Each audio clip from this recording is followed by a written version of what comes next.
a better success getting your order off. So as we look here on page 4, what you're seeing there are the different ranges.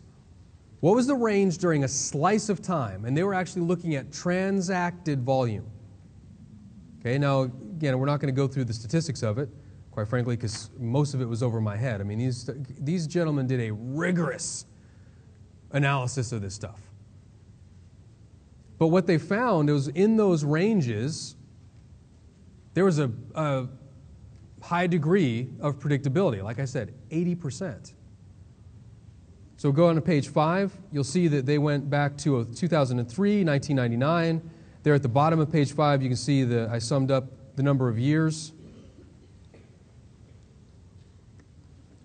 Now again, as a trader, it kind of made sense, but what the Japanese eventually said was, if you get more people buying, the market will keep going up. Yeah, exactly. Yes! I knew it.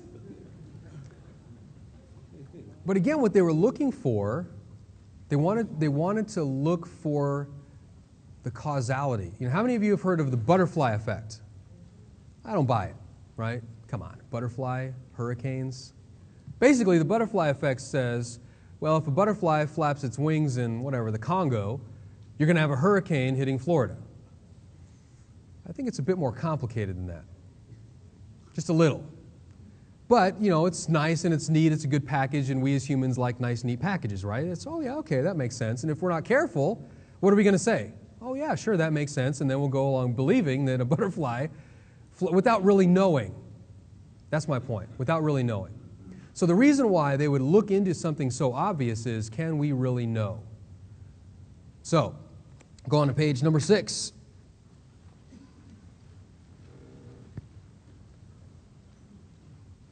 This is where some of the documents, they were talking about the prices. They were using actual price data. So they compared the bid and the offer. They looked at, if you get multiple trades at the bid, does price go up versus multiple trades at the offer? Does price go up? And what they found out was when you get more trades at the offer, the ask, price tends to go up. In other words, if more people are buying, price keeps going up. Yeah, okay. So as we take a look at Hercules, let's go on to page number 7. There's one image on page 6 which you can look at, but I think they missed the real lesson. And the real lesson in there was, what happens when the buying stops? Does the market stay up? When the selling stops, does the market stay down? Now, part of this, you'll have to understand, comes from my biases. Okay, we all have biases in life. One of the easiest to find is with the guys that run around with the white sheets on their heads, right? That probably conjured up a very powerful image for some of us, right? They have an obvious bias. And for those of you who aren't originally from here, I'm talking about the Ku Klux Klan. Yeah. Now that means something to most everybody in the room. They have a bias, right? Well, my bias is a contrarian trader. So this will, again, I'm trying to help you understand my position and the information that you're presented with.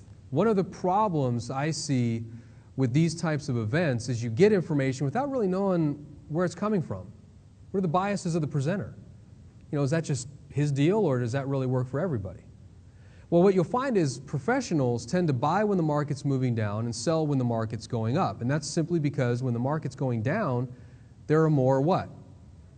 Sellers. So if I want to buy, what do I want? More sellers. If we want sandwiches and we need 150 sandwiches, we're going to go someplace that can make 150 sandwiches, right? You're not going to go to Mom's Kitchen because she probably has one loaf of bread and one package of bologna. And I'm not splitting a slice of bologna with anybody. You know, I'm not a small guy. So we need sellers. We need sellers in order to buy. Okay. So when I say they missed the real lesson, what I'm saying is what they missed was the effect of the market. And let me go back to the overhead.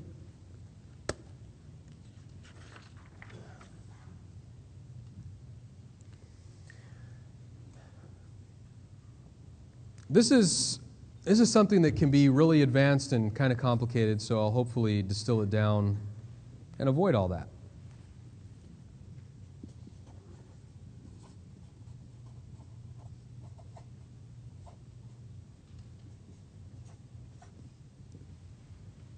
That's the market. The other guy and you. That's it. Now, what do I mean by that? How many of you have ever seen a school of fish? Ever in your whole life? Seen a school of fish swimming? Have you noticed that, they kind of swim around and they're frittering around and not doing a whole lot? What happens when a shark gets introduced into the scene? Now, do they move? Do they scatter? Is it like people who just kind of, and they run off? What do? That's amazing, isn't it? I mean, it's like they're one body. Well, that's how most crowds will react. So the other guy is really just the market. Because how is the market acting? What is the market doing?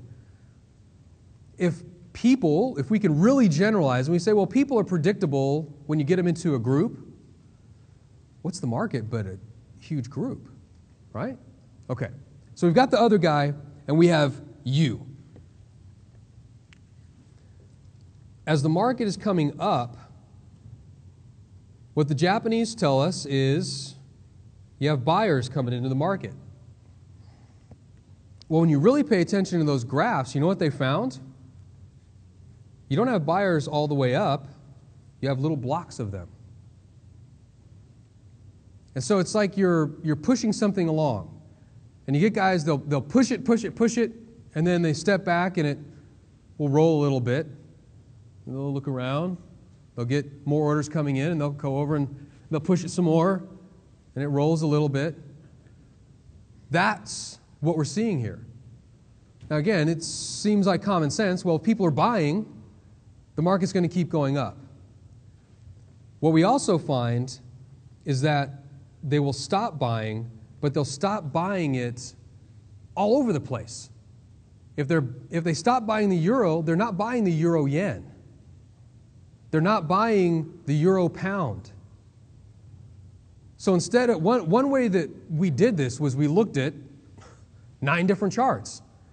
And if you've ever seen a professional workstation, oftentimes there'll be 16 screens or something crazy like that. They're looking at all this information. It's no wonder you're tired at the end of the day. But what are they doing?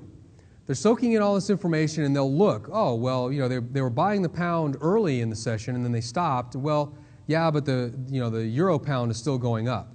So what as a trader, what I would notice is if we have time, you might see the buying coming over here in the pound dollar, and that drops off, and then later on, you see the buying in the pound euro. It'll rotate around. And normally all we would do is sit there and watch all this stuff going on. Okay?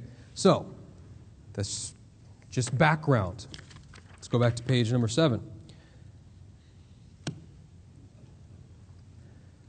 They missed the change.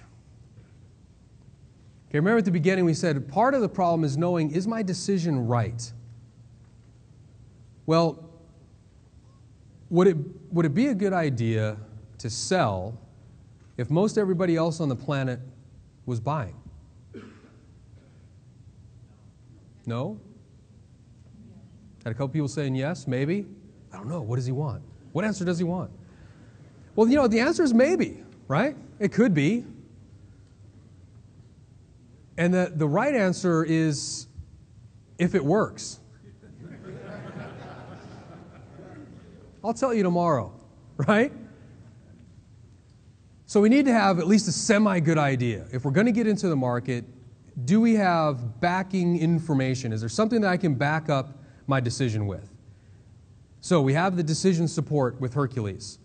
Because the odds are, if people are buying and you see your strength going up and up and up and your line is going up or it's staying high,